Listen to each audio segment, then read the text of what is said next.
The Assembly will hear an address by His Excellency William Samuel Ruto, President of the Republic of Kenya and Commander-in-Chief of the Defense Forces. I request protocol to escort His Excellency and invite him to address the Assembly.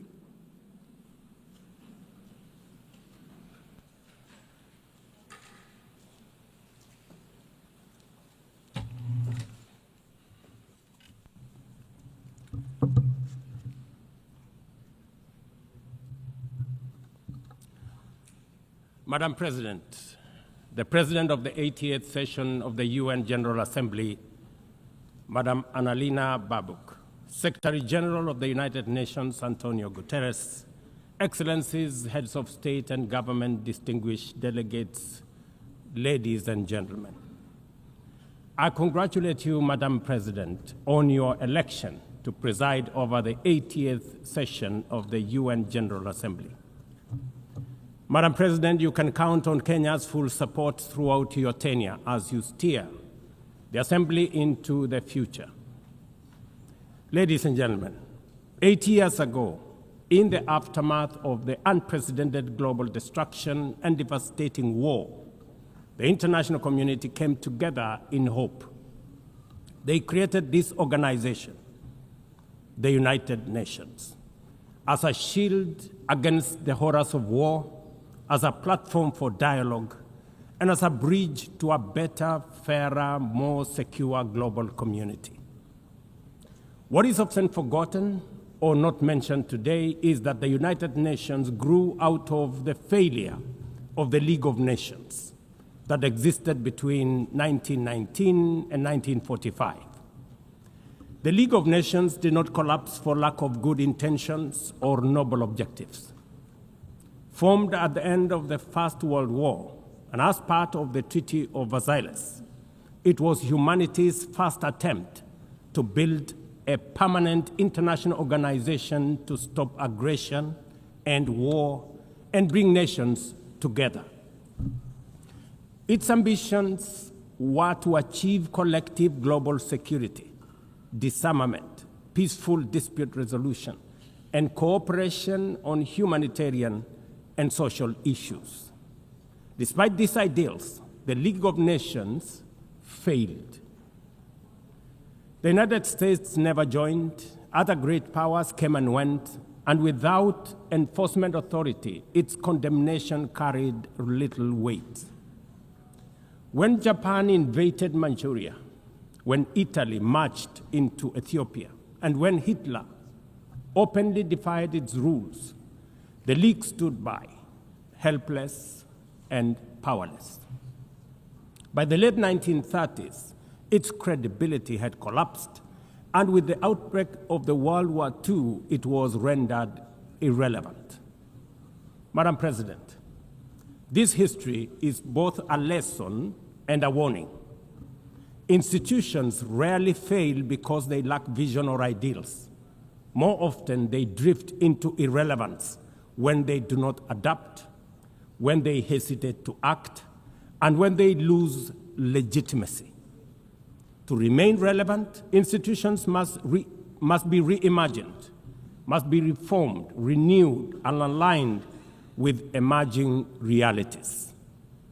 8 decades ago, the founders of the UN sought to correct the failures of the League of Nations by creating a stronger, more inclusive organization anchored in the principles of, and I quote, "We the people of the United Nations, determined to save succeeding generations from the scourge of war," end of quote. Today, we are gathered for the UN at 80. The question is unavoidable. Is the United Nations relevant to the demands of our time? Can it continue to serve humanity in the face of current realities? Or has it become a relic of a bygone era? Madam President, Excellencies, we meet against a grim global backdrop. Conflict rages in Eastern Europe, the Middle East, the Sahel, the Horn of Africa, and beyond. Climate disasters grow fiercer by the day. Inequality deepens, pandemics loom, and technological disruptions outpaces governance. Instead of trust, mistrust is spreading. Instead of solidarity, fragmentation is taking root. In place of hope, anxiety fills our global community. We are living, to borrow from the words of the founders of this institution, not in larger freedom, but in growing uncertainty. At this moment of turbulence, when we most need a strong United Nations, the organization faces its deepest crisis in credibility and capacity. Funding cuts have paralyzed its operations. Bureaucracy has slowed its response. The Security Council remains frozen in the post-war structures of 1945, unable to act inclusively, with fairness, and with speed.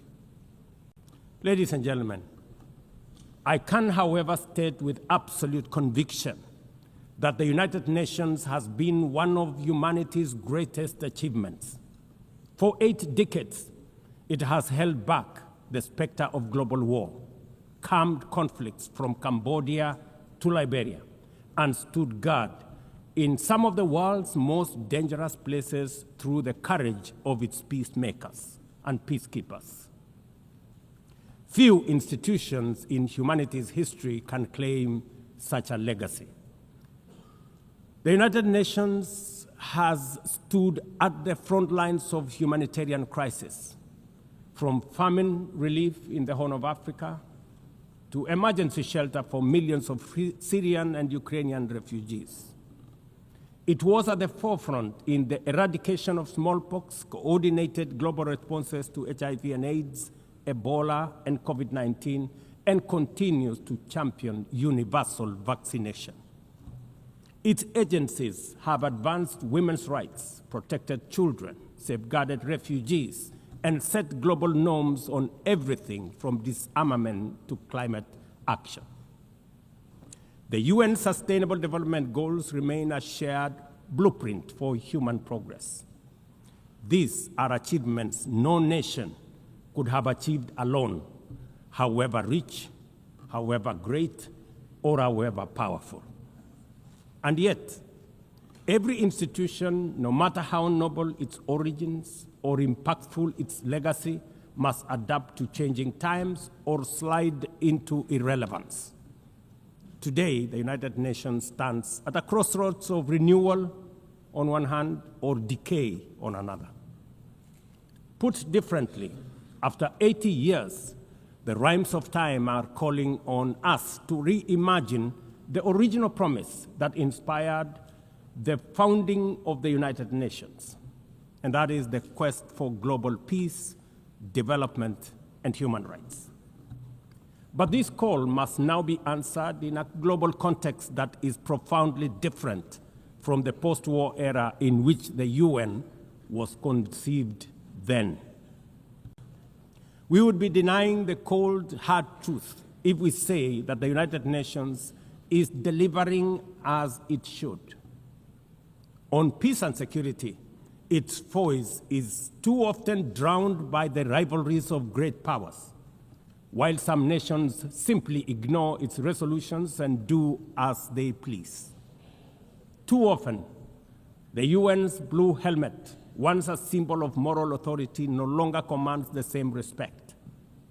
From the conflicts in Gaza to Ukraine, to the crisis in Sudan, DRC Congo, Somalia, and the Sahel, we see actors proceed undeterred by the United Nations calls. Excellencies, ladies and gentlemen, Kenya speaks from the experience of a nation deeply invested in multilateralism. For decades, we have placed our troops and police in harm's way for peacekeeping missions across Africa and beyond, from Somalia to Democratic Republic of Congo, from South Sudan to most recently in our neighborhood here in Haiti. Over the past 15 months, we are proud to have led the multinational security support mission in Haiti, not because it has been easy, but because solidarity is the essence of the United Nations. Madam President, the mandate of the MSS mission is coming to an end in a few days. As the lead nation, allow me to briefly share our experiences, the successes and the challenges, as both a cautionary tale and a living lesson about the strengths and weaknesses of the current global security governance architecture. For far too long, the people of Haiti called out to the world. Too often, their pleas were met with silence, hesitation, or half measures. Haiti became a tragic reminder of what happens when the international community looks away, prevaricates, or offers half-hearted support. When Kenya responded to the quest for the Haitian authorities, it was in the belief that we were joining a genuinely multinational effort. We welcomed and fully embraced Resolution 2699, by which the United Nations Security Council authorized the MSS with Kenya as the lead nation. Drawing on our decades of peace support operations, we stepped forward, stepped up, and deployed our officers to confront the rampant menace of gang violence in Port-au-Prince and its environs. Madam President, ladies and gentlemen, the mission has operated in a volatile environment under enormous constraints. It has been underfunded, under-equipped, and operated below 40% of its authorized personnel strength. Our police officers have valiantly shouldered responsibilities without the full logistical support that would accompany any mission sanctioned by the United Nations. Despite these challenges, and against all odds, the MSS has delivered results many thought were impossible. The presidential palace, once under siege from gangs, is today restored as the seat of government. The police headquarters and the police training center, once overrun by gangs, are now secure, with the academy resuming the training of new police officers, over 700 of whom graduated a few months ago. Schools that have been shattered by violence have reopened, with children back in class, learning and progressing. Roads once manned or blocked by gangs have now free-flowing traffic. Cases of kidnapping and extortion have reduced sharply. The airport and the seaport, once surrounded by gangs, are now abuzz with normal operations. Which begs the question, if so much could be achieved with limited resources and stretched personnel within just 15 months, what more could have been accomplished if the United Nations fraternity had truly acted together in solidarity with the people of Haiti? From this podium, I wish to assure all partners and actors that with the right personnel, adequate resources, appropriate equipment, and necessary logistics, Haiti's security can be restored. Gangs can be neutralized and the safety of streets, schools, hospitals, and homes secured. The continued harassment, abductions, and criminal acts undermining the lives of Haitians are unacceptable, unjustifiable, and must be stopped by this organization, the United Nations. Madam President, as the UN Security Council deliberates on the next steps, we must not lose sight of the fact that the situation in Haiti demands sustained, coordinated, and undivided international attention. A careful and orderly transition from MSS is essential to consolidate the hard-won gains so far achieved. I urge the Security Council and all partners to remain steadfast in ensuring that Haiti moves forward on a path of peace, stability, and renewal. Ladies and gentlemen, on human rights, our principle is clear and unwavering. The protection of civilians and respect for humanitarian law cannot be applied selectively. We cannot condemn suffering in one place and turn a blind eye in another. Kenya, is gravely concerned by the humanitarian catastrophe in Gaza and by the immense suffering of civilians caught in the devastation of disproportionate military operations. At the same time, we call for the unconditional release of Israeli hostages.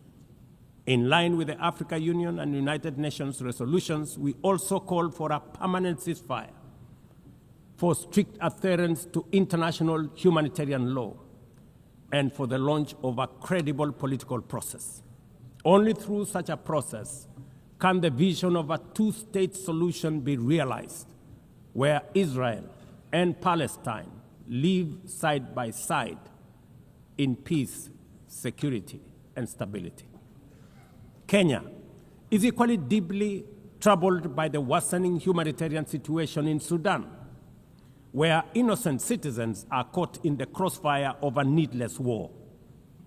We fully endorse the Quad, comprising Egypt, Saudi Arabia, the United Arab Emirates, and the United States, in affirming that there cannot be a military solution and that only political dialogue offers a viable path forward.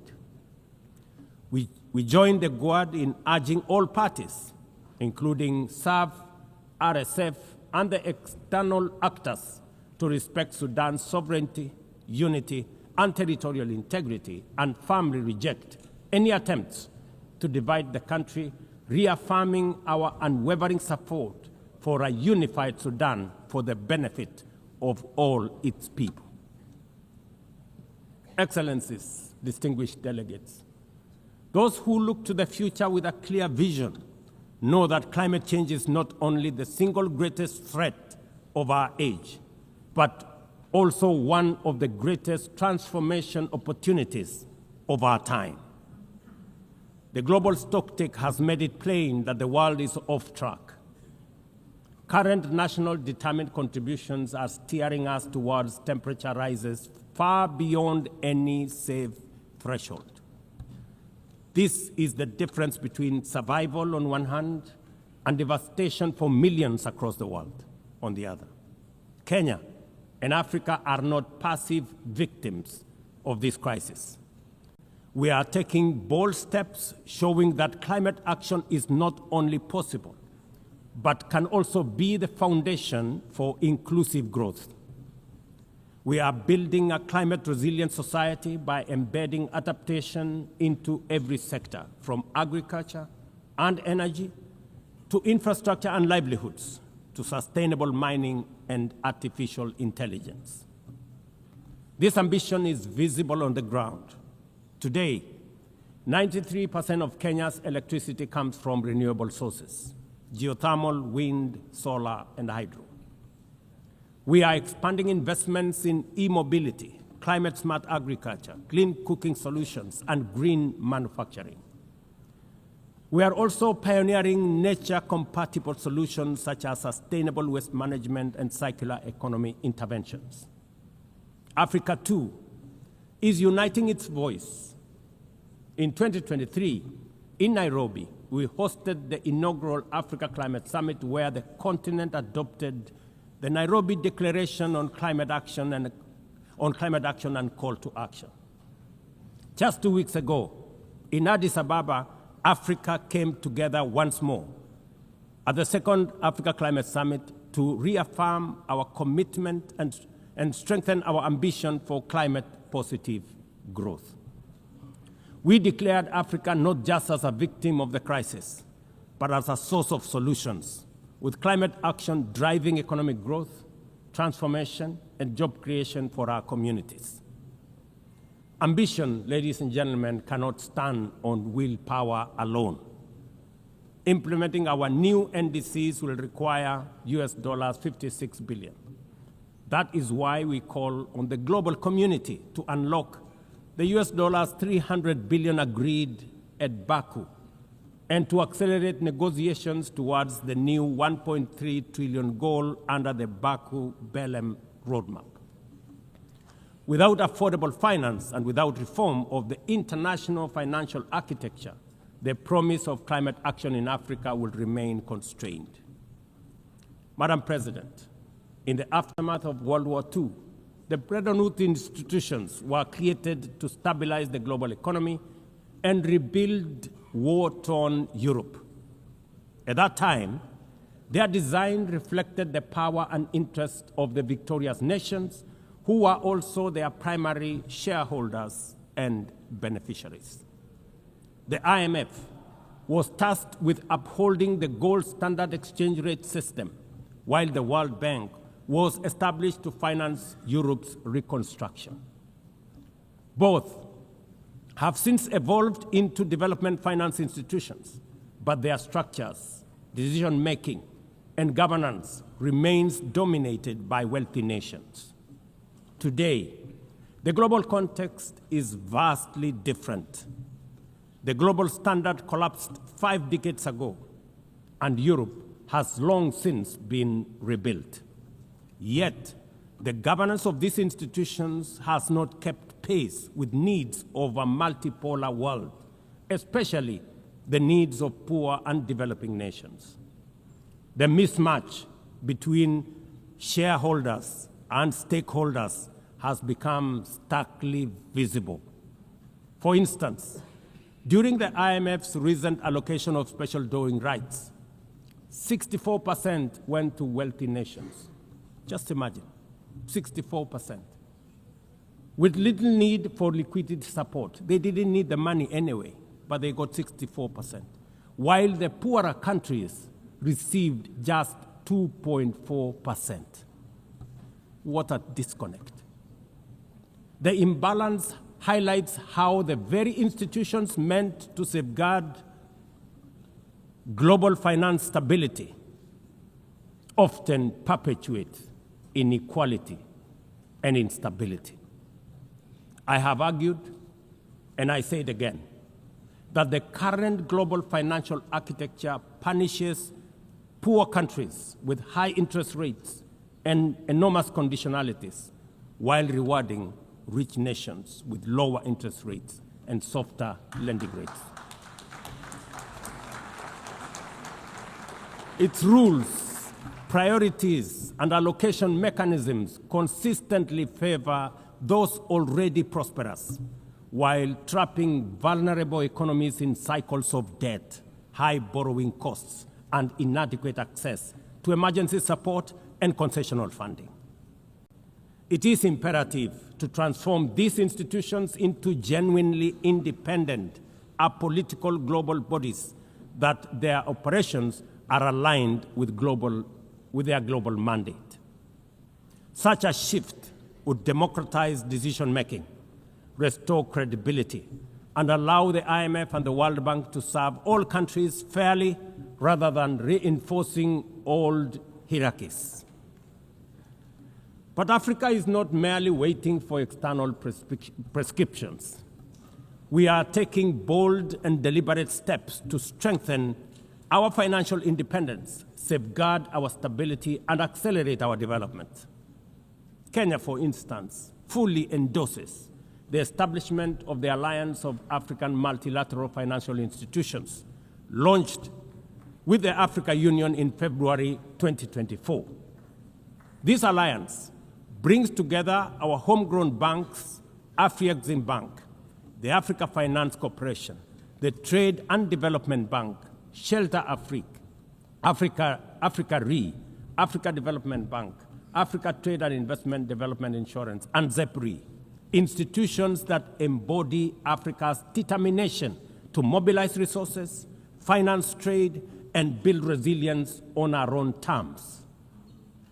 At the same time, the Africa Union is championing 3 transformative institutions: the Africa Central Bank, which will issue a single currency and free our trade from dependence on foreign money; the Africa Monetary Fund, positioned to stabilize our economies and give us true financial sovereignty; and the Africa Investment Bank, designed to mobilize resources for infrastructure, industrialization, and integration that Africa needs to rise.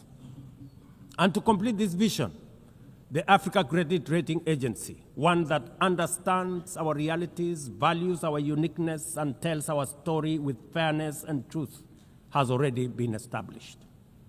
Excellencies, as we mark the 80th anniversary of the United Nations, Africa also marks 20 years since the Ezulwini Consensus and the City Declaration, the two historic milestones that establishes the common African position on UN Security Council reforms.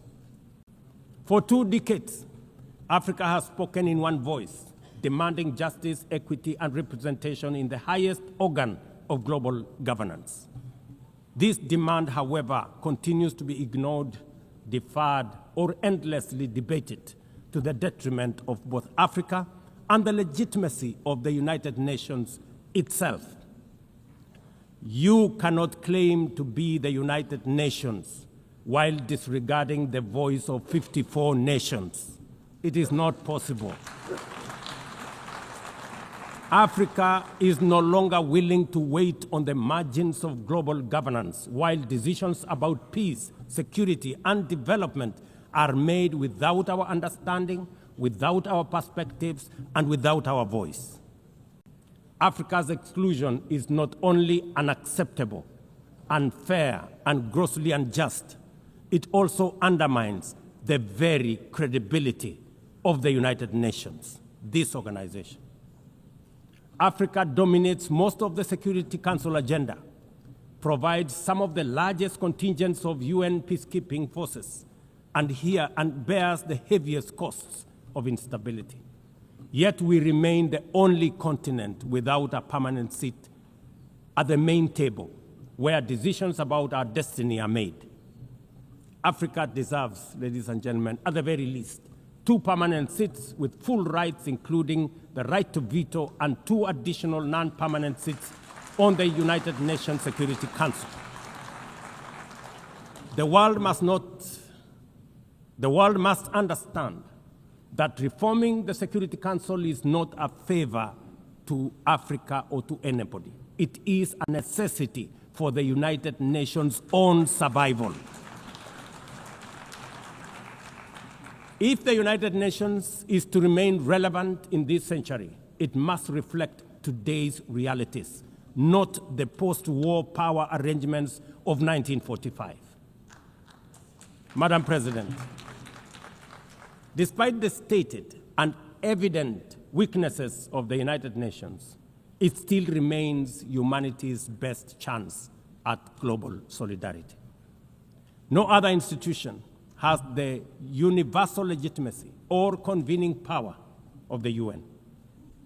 From coordinating humanitarian relief in times of war and disaster, to mobilizing the global response to COVID-19, to driving consensus on climate change, through the Paris Agreement, the UN has consistently shown that the world can achieve together what no nation can accomplish on its own, however mighty or great or powerful.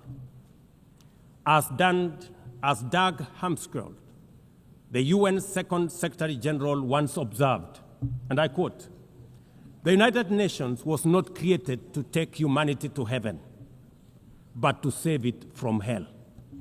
End of quote. That mission is as urgent today as it was 8 decades ago.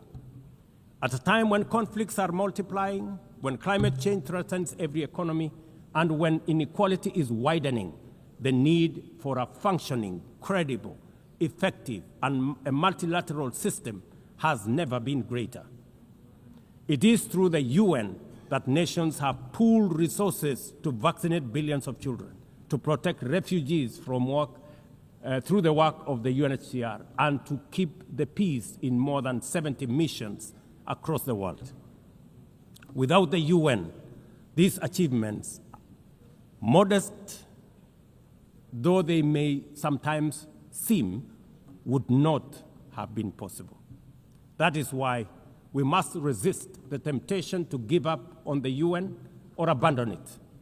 We must make it fit for purpose, reform its structures, strengthen its mandate, and ensure its decisions reflect today's realities rather than the geopolitical map of a bygone era.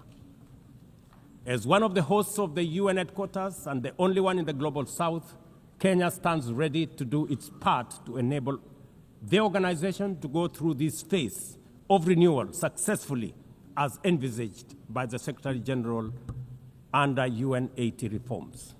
In conclusion, Madam President, ladies and gentlemen, the 80th anniversary of the United Nations must be more than a commemoration. It must be a turning point for the organization. Let us seize this moment to reimagine and rebuild the UN into a body that commands legitimacy, responds with speed, and delivers justice for all. I thank you, and God bless you.